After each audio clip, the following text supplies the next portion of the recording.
Hey guys, welcome to Mr. Vishwa Car Care. நான் உங்கள் விஸ்வநாதன். நீங்கள் ஆரம்பத்தில் ஒரு வீடியோ பார்த்துருப்பீங்க. சக்குன்னு ஒரு சத்தம் வந்திருக்கும். அதுக்கப்புறம் அந்த சத்தம் வராது. கொஞ்சம் ஹைட் ஆகிட்டு இருக்கும் காரு. இதெல்லாம் நீங்கள் பார்த்துருப்பீங்க. இன்னைக்கு நம்ம எதை பற்றி பார்க்க போகிறோம்னா, இந்த எக்ஸ்ட்ரா சஸ்பென்ஸ் வந்துட்டு கொடுக்குறாங்க இல்லைங்களா? அதாவது பிளாஸ்டிக் ஒரு லேயரை கொண்டு வந்து சஸ்பென்ஸில் எக்ஸ்ட்ரா ஆட் பண்ணிட்டா அதனுடைய ஸ்ப்ரிங் ஹைட் ஆகிறதுனால அது என்ன ஆகும்னா வண்டி கொஞ்சம் கிரவுண்ட் கிளியரன்ஸ் அதிகமாகும் அப்படின்றத நம்ம பார்த்துருந்தோம் இல்லைங்களா? ஸோ அது எதுக்காக, உண்மையிலேயே வந்துட்டு அது பயனுள்ளதா பயனில்லாததா அப்படின்றத பத்தி பார்க்க போறோம்.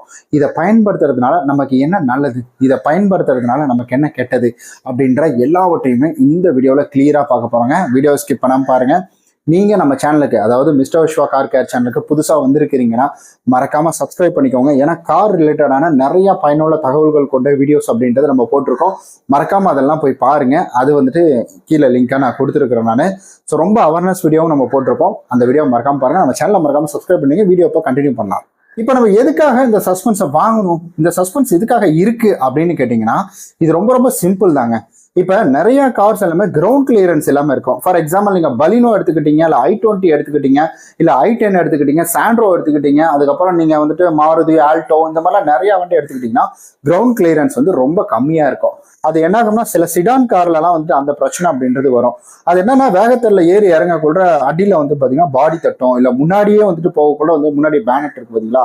ஸோ அந்த வந்துட்டு சேஸ் வந்துட்டு அடியில் உரசும். இந்த மாதிரி விஷயங்கள் அப்படின்றது நிறைய வருதுங்க. அதனாலதான் நிறைய பேர் என்ன செஞ்சாங்கன்னா, ஒரு சிலர்லாம் இதை பத்தி வந்துட்டு ஒரு சில விஷயங்களை பார்த்து மாடிஃபை பண்றவங்க இருக்கிறாங்க. ஆனா இதை மாடிஃபை பண்றதுக்கு நிறைய செலவு அப்படின்றது ஆகும். அப்படி இருக்கிற பட்சத்துல ஸோ மாடிஃபை பண்ண முடியாதவங்களுக்கு ஒரு வந்துட்டு சின்ன ஒரு அட்ஜஸ்ட்மெண்ட்டுக்கான ஒரு பொருள் அப்படின்னு எடுத்துக்கிட்டீங்கன்னா இந்த எக்ஸ்ட்ரா ஆட் சஸ்பென்ஸ் அப்படின்னு வந்து சொல்றாங்க. இதை நம்ம யூஸ் பண்றதுனால சஸ்பென்சர், ஸோ இதை நம்ம யூஸ் பண்றதுனால இது நம்மளுடைய கிரவுண்ட் கிளியரன்ஸ் தான் அதிகமாகும். இந்த கிரவுண்ட் கிளியரன்ஸ் அதிகமாச்சுன்னா அதிகமாக எங்கேயும் தர தட்டாது. ஒரு சில வண்டிலாம் நிறைய பேர் ஏறிட்டாங்கன்னா வச்சுக்கோங்களேன், வண்டி தர தட்டிடும். அந்த மாதிரிலாம் இருக்கும். அப்போ அப்படி இருக்கக்குள்ள யார் யாருக்கெல்லாம் அது யூஸ் ஆகும் அப்படின்னு நீங்க எடுத்துக்கிட்டீங்கன்னா, சிடான் கார் வச்சிருக்கவங்களுக்கு யூஸ் ஆகுங்க. அதாவது சின்னதா நார்மல் வந்துட்டு வெயிட் இல்ல, அதாவது ரொம்ப ஹைட் இல்லாத கார்லாம் வச்சிருக்காங்கல்ல, அவங்களுக்கு ரொம்ப ரொம்ப யூஸ்ஃபுல்லான ஒரு விஷயம் அப்படின்னு சொல்றாங்க. சரி, ஓகே. இது அதிகமா நம்ம இந்தியான்னு கிடையாது, எல்லா ஊர்லயுமே இதெல்லாம் போடுறாங்க, எல்லா நாட்டிலயுமே இதை பத்தி வந்து போடுறாங்க.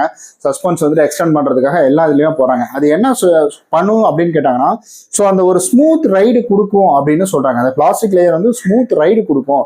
இப்ப வந்துட்டு ஒரு பள்ளத்துல ஏறி இருந்ததுன்னா டப்புன்னு போய் இடிக்காம அது வந்துட்டு அது ஒரு மாதிரி இடிக்கும். ஸோ அது உட்காந்தாதான் அந்த ஃபீல் அப்படின்றது கிடைக்கும். சஸ்பென்ஸ் போய் டக்குன்னு ஒரு இடிச்சுது அப்படின்னா, ஒரு நார்மலா இருக்கிற வண்டியில, ஹைட் கம்மியா இருக்கிற வண்டியில அது ஒரு மாதிரி வந்து ஃபீல் கொடுக்கும். ஒரு ஆணி எடுத்து கீழே டம்முன்னு அடிச்சா அப்படியே வந்துட்டு ஒரு சுத்தி எடுத்து அடிச்சா சத்தங்க ஒரு ஃபீல் கொடுக்குமோ அந்த மாதிரி ஒரு ஃபீல் கொடுக்கும். கார்ல அந்த மாதிரி ஃபீல் கொடுக்குதுன்னா கார் ஓனருக்கு நெஞ்சில ஆணி இறக்குற மாதிரி ஆயிடும். அந்த சமயத்துல இது வந்துட்டு இப்படி ஆடுது இல்லைங்களா? அப்படி ஆடக்குள்ள வந்துட்டு இந்த சஸ்பென்ஸ், இந்த எக்ஸ்ட்ரா ஆடட் சஸ்பென்ஸ் எடுத்துட்டு போய் நீங்க வச்சுட்டீங்கன்னா அது அட்ஜஸ்ட் பண்ணிக்கும் அப்படின்ற மாதிரி வந்து சொல்றாங்க. அப்ப அந்த வேகமா போய் குத்துற ஃபீல் அப்படின்றது உங்களுக்கு வராது அப்படின்னு சொல்றாங்க. அடுத்தது இது வந்துட்டு ஹைட் இன்க்ரீஸ் பண்ணும். ஸோ இந்த மாதிரி விஷயங்கள்லாம் பண்ணும். இதெல்லாம் வந்துட்டு ஒரு நல்ல விஷயம் அப்படின்னு சொல்லலாம். அண்ட் இதை பொறுத்த வரைக்கும் என்னன்னா, இதுல நெகட்டிவ் சைடு அப்படின்றது ஒன்று இருக்குங்க. அந்த நெகட்டிவ் சைடு தான் ரொம்ப ரொம்ப இம்பார்ட்டன்டான ஒன்று. இதை இன்ஸ்டால் பண்றதுக்கு நீங்க பெருசா வேலை பார்க்கணும் அப்படின்ற அவசியம் கிடையாதுங்க. இதை இன்ஸ்டால் வந்து நீங்க ரொம்ப ஈஸியா வந்துட்டு பண்ணிக்க முடியும். இதுக்கு நீங்க மெக்கானிக் கிட்ட போகணும் கூட அவசியம் கிடையாது. ஒரு சிலர்லாம் அவங்களே கூட பண்ணிக்கிறாங்க. அந்த வீடியோவே நம்ம பார்த்துருந்தோம். இது வந்துட்டு நம்ம அந்த ஸ்ப்ரிங் கட் இருக்கு பார்த்தீங்கன்னா, அந்த ஸ்ப்ரிங் கட்டுக்கு சென்டர்ல வந்துட்டு இந்த பஃபரை வந்து சொல்லிவிடுவாங்க. இது வந்துட்டு ஒரு பஃபர் அப்படின்னு சொல்றாங்க. இது வந்து ஜம்பிங் ஆகிறதுக்கு இதுக்கெல்லாம் வந்து யூஸா இருக்கும் அப்படின்னு சொல்றாங்க. இதனுடைய நன்மைகள் அப்படின்றத கிரவுண்ட் கிளியரன்ஸ் வந்து நல்லா இருக்கும். அப்புறம் கம்ஃபர்டபுள் ரைடு அப்படின்றது கிடைக்கும். இந்த ஸ்பேஸ் பாத்தீங்களா, அதுல இருக்க ஸ்ட்ரெஸ்னஸ் வந்துட்டு ரெடியூஸ் பண்ணி கொடுக்கும் அப்படின்னு சொல்றாங்க. பெட்டர் ஸ்டேபிலிட்டி அப்படின்றது இருக்கும், கம்ஃபர்டபுளா இருக்கும். நிறைய பேர் உட்காந்தாலும் வண்டி கீழே அமுங்காது. அண்ட் அதே போல டயர்னுடைய லைஃப் அப்படின்றது இன்க்ரீஸ் ஆகும் அப்படின்னு சொல்றாங்க. சரி, ஓகே. இதனுடைய டிஸ்அட்வான்டேஜ் என்ன அப்படின்றத நம்ம முதல்ல பார்த்துக்கணும். ஏன்னா ஒரு அட்வான்டேஜ் இருக்குன்னா டிஸ்அட்வான்டேஜ் இருக்கும். ஓவரா வந்துட்டு ஒரு ஸ்டிஃப்னஸோட இருக்கும். சில நம்ம ரைடெல்லாம் பார்த்தீங்கன்னா ரொம்ப ஒரு ஸ்டிப்பா இருக்கிற மாதிரி இருக்கும். வண்டி வழக்கத்தை விட வண்டி ஒரு மாதிரி வந்து ஸ்டிப்பா நிற்கிற மாதிரி இருக்கும் அப்படின்றத வந்து சொல்றாங்க.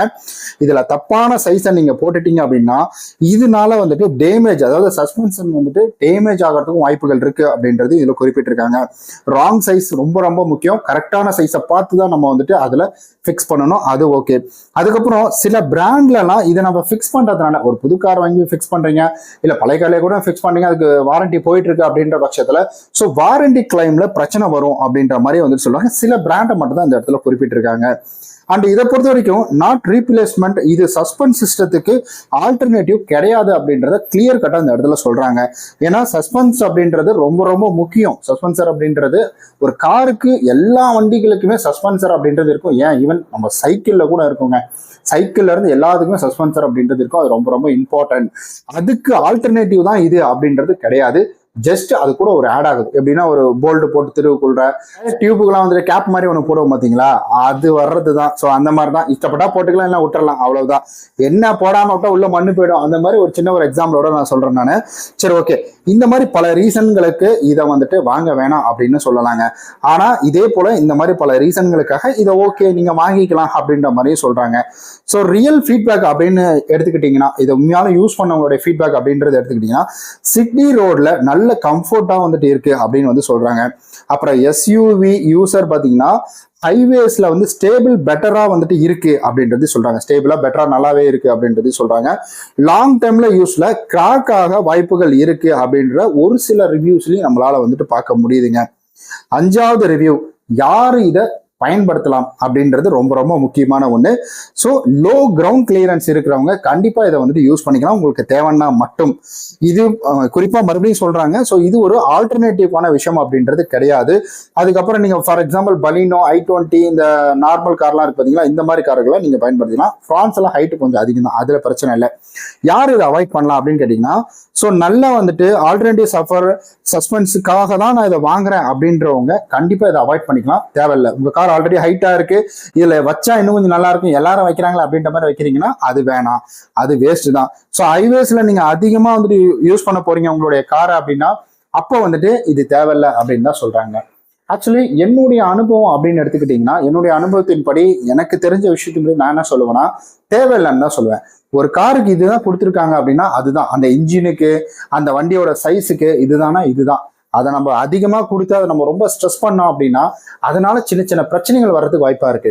என்னுடைய மைண்ட்ல வந்துட்டு ஏன் இந்த மாதிரி கேவலமான ஒரு தாட் வந்ததுன்னு தெரியல. ஆக்சுவலி ஒரு சஸ்பென்ஸுக்கு உள்ள வச்சிடறோம், அந்த பஃபரை நம்ம உள்ள வச்சிடறோம். ஒரு சைடு என்ன ஆகுதுன்னா ரொம்ப டேமேஜ் ஆயிட்டு ஒரு சைடு அந்த பஃபர் உடஞ்சிருச்சு அப்படின்னா, நம்ம எங்கேயாவது லாங் டிரைவ் போயிட்டு இருக்கோம், அப்படி இருக்கிற பட்சத்துல ஒரு சைடு இறங்கிடாதா, இப்படியே போகாதா, வண்டி இப்படி நின்றுட்டு இருக்க வண்டி இந்த சைடு மட்டும் உடஞ்சிருச்சுன்னா அப்ப இப்படி போகாதா, ஒரு பக்கம் தூக்குனாப்புல. அந்த மாதிரி எனக்கு ஒரு எண்ணம் வருது. ஒருவேளை இந்த மார்க்கெட்ல ஒரிஜினல் வருது, இது ஒரிஜினல்னா கம்பெனி எதுவும் ரெஃபர் பண்றது கிடையாது. ஸோ நார்மலா ஒருத்தர் வந்துட்டு இதை மேனுஃபேக்சரிங் பண்ணி கொடுக்குறாங்க. இப்போ மாருதி கம்பெனிலேருந்து வருது, இல்லை டொயாட்டாவில் இருந்து வருது, இல்லைன்னா நம்ம வந்துட்டு பிஎம்டபிள்யூ இருந்து வருது, ரோல்ஸ் ராய்ஸ் இந்த மாதிரி ஏதாவது கொடுக்குறாங்கன்னா அதெல்லாம் கிடையாது. இது யாரோ ஒருத்தர் இதை பண்ணி பார்க்கலாமே அப்படின்ற மாதிரி எக்ஸ்ட்ரா வந்து ஸ்ப்ரிங் ஆடுக்காக வச்சு பண்றாங்க. இதுக்கு நிறைய ரெஜிஸ்டர்ட் கம்பெனி இருக்கு, நான் இல்லைன்னா சொல்லல. பட் இதுலேயே ஃபேக் எல்லாம் வரும் பார்த்தீங்களா, ரேட்டு கொஞ்சம் கம்மியாக போடுப்பா அப்படின்ற மாதிரி போட்டுட்டா இது நாளைக்கு பிரச்சனை வருமோ அப்படின்றத என்னுடைய வந்துட்டு ஒரு சின்னதாக ஒரு சந்தேகம்னு வந்துட்டு சொல்லலாம். அதனால மேக்சிமம் இந்த மாதிரி நீடு இருக்கிறவங்க இதை மேபி உங்களுக்கு வேணும்னா வந்துட்டு முயற்சி செஞ்சுக்கலாம். பட் என்னுடைய ப்ரிஃபரன்ஸ் என்னன்னா, ஒரு காரை ஸ்ட்ரெஸ் பண்ணாதீங்க, அது போக்குள்ளே விடுங்க. 5 பேர் போகணும்னா 5 பேர் மட்டும் போங்க. அது நம்ம ஏன் அது இடிக்குது நல்லா யோசிச்சு பாருங்களேன். நம்ம வேகமா போயிட்டு இப்படி குதிக்க விடுறோம், அதனாலதான் இடிக்குது. பள்ளமேடுனா அந்த ஊருக்கு தகுந்த மாதிரி நீங்க கார் வாங்கிக்கோங்க. மலை பிரதேசத்துல இருக்கிறீங்கன்னா அதுக்கு தகுந்த மாதிரி கார் வாங்கிக்கணும். பெரிய சிடான் இந்த மாதிரி சிடான் பாருங்க, எஸ்யூவி எக்ஸ்யூவி இந்த மாதிரிலாம் வந்துட்டு வாங்கிக்கலாம். இல்லைனா நீங்க நார்மலா இருக்கிறீங்கன்னா நீங்க வேகத்தை குறைச்சிக்கிட்டாலே வந்துட்டு போதும். ஸ்பீட் பிரேக் வருதுன்னா வேகத்தை குறைச்சிக்கோங்க. அதிகமாக நீங்க லோடு ஏற்றி அதை யூஸ் பண்றதுக்கு அது ஒன்றும் ஆட்டோ கிடையாது, அது காரு. அதனால மேக்சிமம் லோடு ஏற்றிக்கோங்க. அதாவது முடியலப்பா என் வீட்டுல இருந்து பொருள் ஏற்றும் போது நானே இதுக்காக வண்டி வார காட்ட பிடிக்கும் அப்படின்ட்டு ஒரு கேள்வி வரும். கண்டிப்பா வராமலாம் இருக்காது. அப்ப அந்த சமயத்துல ஸ்பீட் பிரேக் வரக்குள்ள பொறுமையா போய்க்கோங்க. ஆளுங்களை கசகசன்னு ஏத்திக்காதீங்க. இந்த மாதிரி ஏதோ டைம் ஏத்துறீங்க அப்படின்னா அப்ப அந்த இடத்துல ஸ்லோவா போய்க்கோங்க. ஸ்பீட் பிரேக் வருதா ஸ்லோவா போய்க்கோங்க.